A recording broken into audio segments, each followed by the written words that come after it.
Hello geeks, कैसे हैं आप सब। आज हम बात करेंगे पाकिस्तान की तारीखी और शानदार कामयाबी के हवाले से। पाकिस्तान ने तकरीबन 30 साल के इंतज़ार के बाद भारत को वर्ल्ड कप में किसी मैच में शिकस्त दी है। ये एक बहुत बड़ा इवेंट है और ये शिकस्त भी कोई छोटी मोटी शिकस्त नहीं दी, कोई मुकाबला नहीं हुआ। ये बिल्कुल एक वन साइडेड मैच था जो 10 विकेटों से जीता है पाकिस्तान, जिसमें बाबर आजम और रिजवान ने शानदार बहुत ही समझदारी के साथ बैटिंग की। और शाहीन शाह अफरीदी का तो आपको पता है, मैन ऑफ द मैच, जिन्होंने डिस्ट्रक्टिव बॉलिंग से पूरी इंडियन बैटिंग लाइनअप के पर खच्चे उड़ा दिए और इंडिया की जो एक विनिंग स्ट्रीक थी वर्ल्ड कप में पाकिस्तान के खिलाफ, उसको तोड़ दिया। आज की वीडियो कोई खाना पूरी नहीं है कि पाकिस्तान इतना बड़ा मैच जीता है, सारे वीडियोस बना रहे हैं, मैं भी एक वीडियो बना दूं। इस हवाले से मेरे ज़हन में कुछ ख्यालात थे, मैंने सोचा आप लोगों के साथ शेयर करूं कि क्यों ये जीत पाकिस्तान के लिए एक इम्पॉर्टेंट और बहुत ही अहम जीत थी और क्यों भारत के लिए ये एक शौक का मकाम है। नो डाउट 10 विकेटों से जो पाकिस्तान जीता है और इंडिया कभी 10 विकेटों से हारा नहीं, ये खुद एक बहुत बड़ी न्यूज़ है। लेकिन यहाँ पर इम्पॉर्टेंट फैक्टर ये नहीं है, यहाँ पे और भी बड़ी चीज़ें हैं जिन पर गौर करने की ज़रूरत है। आप देखें भारत के जो स्टेक्स थे यहाँ पर पाकिस्तान के मुकाबले में, वो कितने हाई थे। आप देखें भारत की क्रिकेट में डोमिनेंस और जिस तरह वो क्रिकेट को as a foreign policy tool use करते हैं पाकिस्तान के ख़िलाफ़। भारत ने भरपूर कोशिशें की पिछले 10 सालों में कि पाकिस्तान में इंटरनेशनल क्रिकेट ना हो और अपने जो एवरेज प्लेयर्स थे उनको होम सीरीज़ खिला कर इतना बड़ा बना दिया कि अब वो जिन बन चुके हैं। मैं बात कर रहा हूँ रोहित शर्मा की, जो हर मैच में पाकिस्तानी बॉलर्स के सामने फेल हो जाते हैं और हर 2 से 3 साल बाद उनको कोई पाकिस्तानी लेफ्ट हैंड पेसर टकरता है और वो पहले ही ओवर में आउट हो जाते हैं। चाहे आमिर का 2016 वाला स्पेल देख लें एशिया कप में, 2017 वाला आमिर का चैंपियंस ट्रॉफी का फाइनल देख लें, या इस बार शाहीन शाह अफरीदी की देख लें, मैच की तीसरी बॉल में उनको फटका दिया। तो पाकिस्तान इंडिया मैच की जब भी बात होती है ना, वो भी वर्ल्ड कप में, तो भारत के जो स्टेक्स हैं वो बहुत हाई होते हैं पाकिस्तान के मुकाबले में। उन्होंने बहुत ज़्यादा इन्वेस्टमेंट की होती है, पूरी एक एफर्ट होती है जो उनकी कॉन्टिन्यूशन चल रही होती है कि यार हमने ये मैच हराना है, और उनके जहन में होता है कि हमने अपनी विनिंग स्ट्रीक बरकरार रखनी है। आप देखें उनका आईसीसी में इन्फ्लुएंस और उनकी अपनी मर्जी की पॉलिसीज़, उनकी एक जो डोमिनेंस है क्रिकेट में बिग प्लेयर के थ्रू। आईपीएल में पाकिस्तानी प्लेयर्स को वो नहीं खिलाते। इसके अलावा ब्रॉडकास्टिंग डोमेन में भी उनकी डोमिनेंस है, सारे राइट्स उनके पास होते हैं, इंडियन कंपनीज ज़्यादा उसमें आगे होती हैं।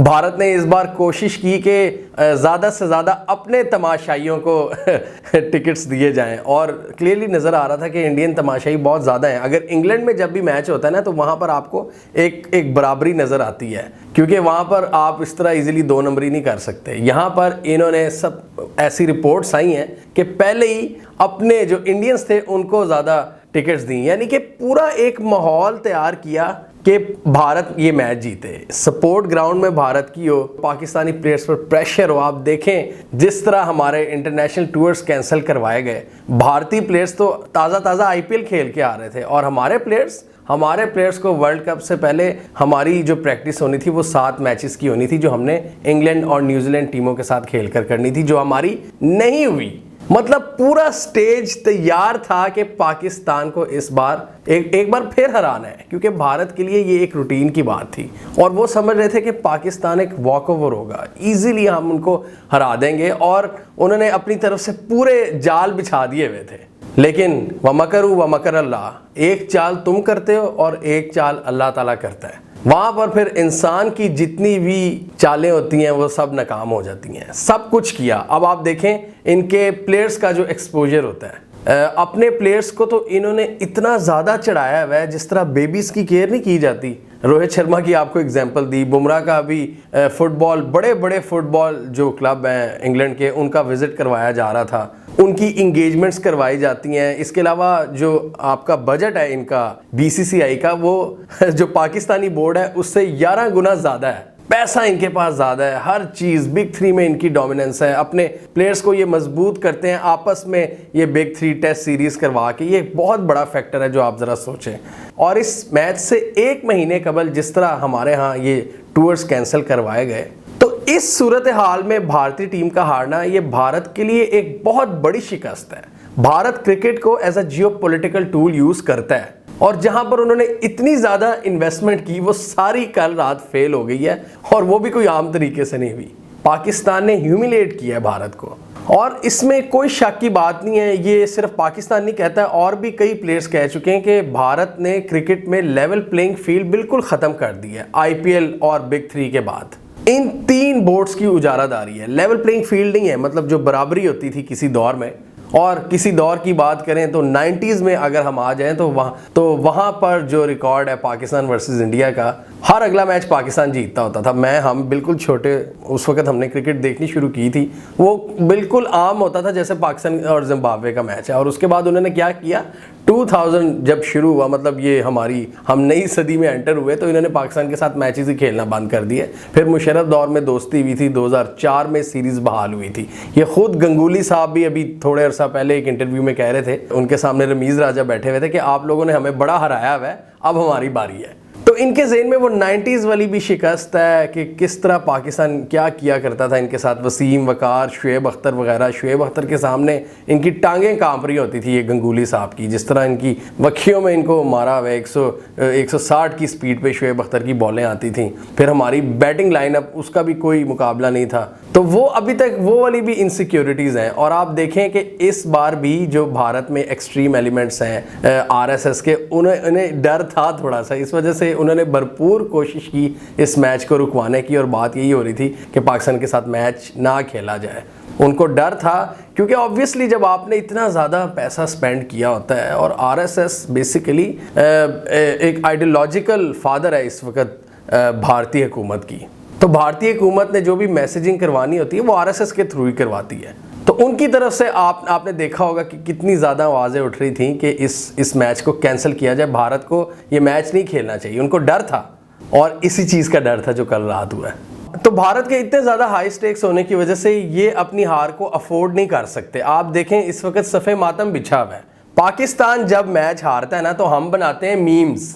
मोमिन साकिब किस तरह वायरल हुए थे उसी स्टेडियम के बाहर जब पाकिस्तान इंडिया से मैच हारा था 2019 के वर्ल्ड कप के एक मैच में। तो हमने उसकी मीम्स बनाई, हम हंसी मजाक शुरू कर देते हैं। जबकि इंडिया में जब इंडिया हारता है तो वहाँ पर फिर हेट फैलती है, नफ़रत फैलती है। आप देखें ख़बरें आ रही हैं कि जो कश्मीरी स्टूडेंट्स थे जो भारत के डिफरेंट पार्ट्स में थे, जैसे कि यूपी और पंजाब वगैरह में उन पर, और हरियाणा में उन पर अटैक्स किए गए हैं। और श्रीनगर में जिस तरह पाकिस्तान की फतह का जश्न मनाया गया, वहाँ पर पटाखे फोड़े गए, ये आरएसएस और मोदी भक्स के लिए बहुत ही पेनफुल मनाजिर थे। मतलब पाकिस्तान की सपोर्ट आप देखें सिर्फ पाकिस्तान में नहीं होती। आप देखें जब पाकिस्तान की कोई भी खुशी होती है तो पूरी दुनिया के बड़े कोने हैं जहाँ पर लोग खुश होते हैं, और वो ज़रूरी नहीं है उनका ताल्लुक पाकिस्तान से हो। तो अब हम शुरू होते हैं यूके से। यूके में कल मैनचेस्टर में हमने देखा कि किस तरह पाकिस्तानी कम्युनिटी वहाँ पर, जो मीरपुरिये और हमारे पंजाबी और जम्मू के और कश्मीर के लोग हैं, वो किस तरह निकलते हैं पाकिस्तान की सपोर्ट में। फिर आप दुबई आ जाएँ, हमारे कल बहुत से यूट्यूबर भाई भी गए हुए थे अपनी टीम को सपोर्ट करने। दुबई की सड़कों पर कल पाकिस्तान हो रहा था। पाकिस्तान के हर सूबे में, मैं खुद कल रात लिबर्टी राउंड अबाउट पे था, ये गुलबर्ग में, क्या सीन था वहाँ पर। मैंने अपने इंस्टाग्राम पे लगाई भी थी, ट्विटर पे भी लगाई हैं, आप ज़रा जाके देखें। इसके अलावा फिर मैं देख रहा था ट्विटर में सक्खर से वीडियोज़ आ रही थी, पेशावर से आ रही थी, कोयटा से आ रही थी, कश्मीर से आ रही थी। तो वो एक वाइब भी और होती है। अब पाकिस्तान से आप आगे निकल जाएं, आप देखें कि कश्मीर में किस तरह सेलिब्रेट किया जा रहा था इंडियन इलीगली ऑक्युपाइड कश्मीर में, और फिर कश्मीरियों को उसका थोड़ा सा फेस भी करना पड़ा, उनको मारा पीटा गया डिफरेंट स्टेट्स के अंदर। फिर आप देखें बांग्लादेश में जिस तरह सेलिब्रेट किया गया, बांग्लादेश की भी फुटेज आई हमारे पास। और भारत में सिर्फ कश्मीर में ही पाकिस्तान की विक्ट्री को सेलिब्रेट नहीं किया गया। पाकिस्तान की जीत में सिर्फ पाकिस्तानियों के दिल ही नहीं धड़कते। साउथ एशिया में और भी बहुत से लोग हैं जिनके दिल पाकिस्तान की जीत के साथ धड़कते हैं, और ये हम क्लियरली देखते हैं। बांग्लादेश, नेपाल, कश्मीर। अब इसकी क्या रीज़न है कि वो इतना ज़्यादा खुश होते हैं, और वो भारत से, जिसे कहते हैं ना, भारत से वो थोड़ा दूर होते हैं, मतलब अवॉइड करते हैं। मतलब थोड़ा सा आपको नज़र आती है नापसंदीदगी भारत के हवाले से। वो उसकी एक ही गलती है, भारत के पॉलिसी मेकर्स। ये भारत जो डिस्क्रिमिनेटरी पॉलिसीज़ अपनाता है ना पाकिस्तान के ख़िलाफ़, तो इसका दुख सिर्फ पाकिस्तानियों को नहीं होता। ये आप बात याद रखिएगा। इस साउथ एशिया में बसने वाले बहुत से लोग हैं जो इसको ऑब्ज़र्व कर रहे होते हैं क्लोजली। बांग्लादेश, नेपाल, भूटान, मालदीव्स, ये लोग देख रहे होते हैं कि इंडिया का एटीट्यूड क्या है, क्योंकि उनको भी आइडिया है। उन्होंने भी फेस किया हुआ है। इंडिया कहीं ना कहीं, इंडिया के जो पॉलिसी मेकर्स हैं उनकी जो डिस्क्रिमिनेटरी पॉलिसीज हैं उनको भी अफेक्ट करती हैं। तो सबसे बड़ी राइवलरी चूंकि पाकिस्तान से है तो वो फिर क्लियरली नजर आती है। इसी वजह से आप देखते हैं कि ये सारे कंट्रीज हमेशा पाकिस्तान को सपोर्ट करते हैं। ये मैं कोई एवं नहीं बात कर रहा, अगर आप ज़रा ठंडे दिमाग से सोचें ना तो आपको इसका जवाब मिलेगा और आप कहेंगे यस ये बिल्कुल दुरुस्त बात है। बांग्लादेश में क्यों जश्न मनाए जाते हैं? क्योंकि एक बुली के साथ खड़ा होना कोई पसंद नहीं करता।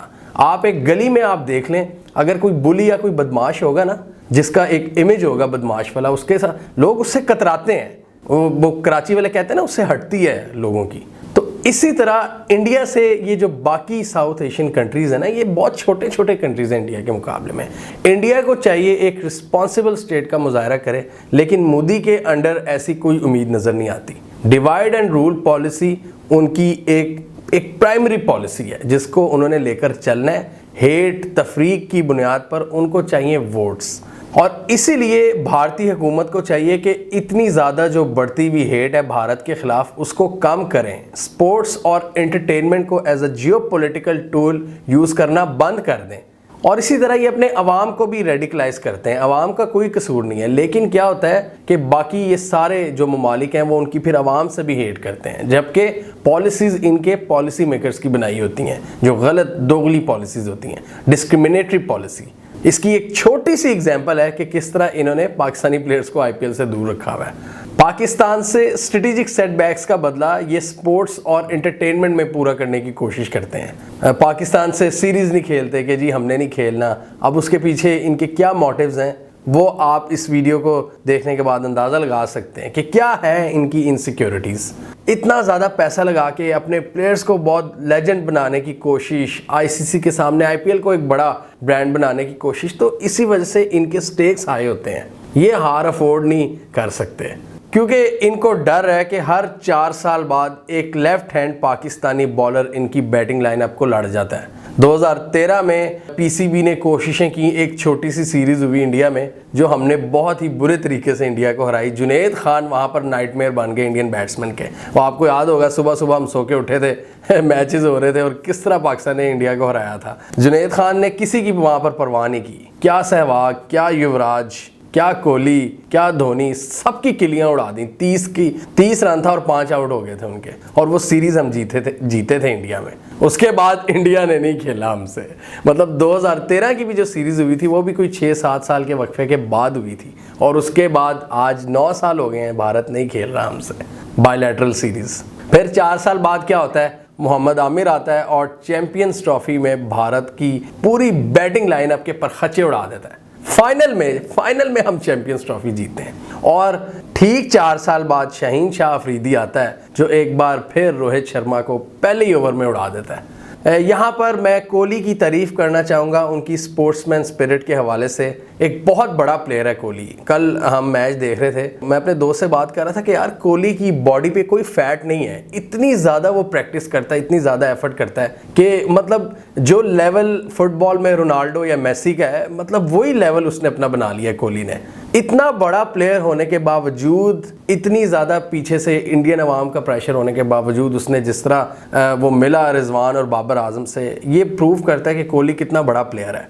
और अल्लाह ताला कामयाबी भी ऐसे ही लोगों को देता है, हम्बल लोगों को। कोहली की जो शुरू की कुछ वीडियोस थी जो वो हाइपर हो जाया करता था, इससे जाहिर होता है कि कोहली दिल का अच्छा है। उसने दिल में कोई हेट नहीं रखी हुई। वो अगर उसकी किसी तमाशे वगैरह से लड़ाई होती थी तो वो सामने उनको गाली दे देता था, लेकिन वक्त के साथ साथ उस हवाले से भी उसमें मैच्योरिटी आई है जब का वो कप्तान बना है। और जिस तरह वो मीडिया के सवालों को हैंडल करता है वो भी बहुत ही इंप्रेसिव है। और नो डाउट कोहली इसी वजह से एक बहुत बड़ा प्लेयर है दुनिया का, मतलब अपने एटीट्यूड वाइज भी, और टेक्निक तो हम सबको ही पता है उसकी, और जिस तरह वो बैटिंग में रिकॉर्ड्स बना रहा है। लेकिन कोहली वर्सेस बाबर जो एक ब्रांड वॉर चलती है ना, उसमें कल बाबर आजम को बहुत बड़ी कामयाबी मिली है। इसके अलावा हमें अपने नए फॉरेन कोचेस का भी जो किरदार है वो भूलना नहीं चाहिए। मिसबा वकार जिस दिन लगे थे, मैंने उसी दिन ट्वीट की थी कि ये पाकिस्तान के लिए कोई फ़ायदा नहीं, ये ट्राइड एंड टेस्टेड लोग हैं। साउथ अफ्रीका से फिलेंडर जो कि कमाल बॉलर हैं, और ऑस्ट्रेलिया के मैथ्यू हेडन, आपको याद होगा उनके चौके छक्के, ये बहुत ही कमाल पीसीबी ने हायरिंग्स की हैं। और नो डाउट इनका भी जो थॉट प्रोसेस है पाकिस्तान टीम ने उसको अडॉप्ट किया है जो कल नज़र आया है। पाकिस्तान में पिछले कोई 15-16 दिन से एक नेगेटिव वाइब चल रही थी, डिफरेंट पॉलिटिक्स में, स्पोर्ट्स में, ये जो सारा हुआ था, बल्कि 1 महीने से ही, जबकि ये कैंसिल किए थे इन्होंने टूर। तो ये जीत हमारे लिए बहुत ज़रूरी थी।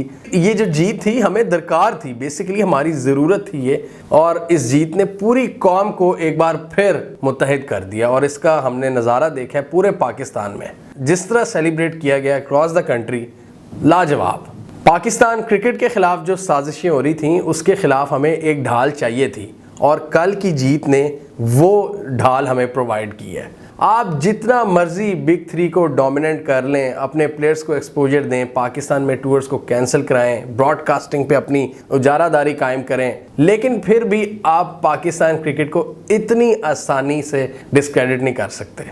2009 में पाकिस्तान में श्रीलंकन टीम पर अटैक हुआ था और उस वक्त हमें पता था कि अगले 10 साल तक कोई टीम नहीं आने वाली पाकिस्तान में। उसी साल उस मायूसी के आलम में पाकिस्तान T20 वर्ल्ड कप जीत गया। इसलिए you simply cannot discredit Pakistan that easily. उसके लिए आपको हमसे लड़ना पड़ेगा पहले।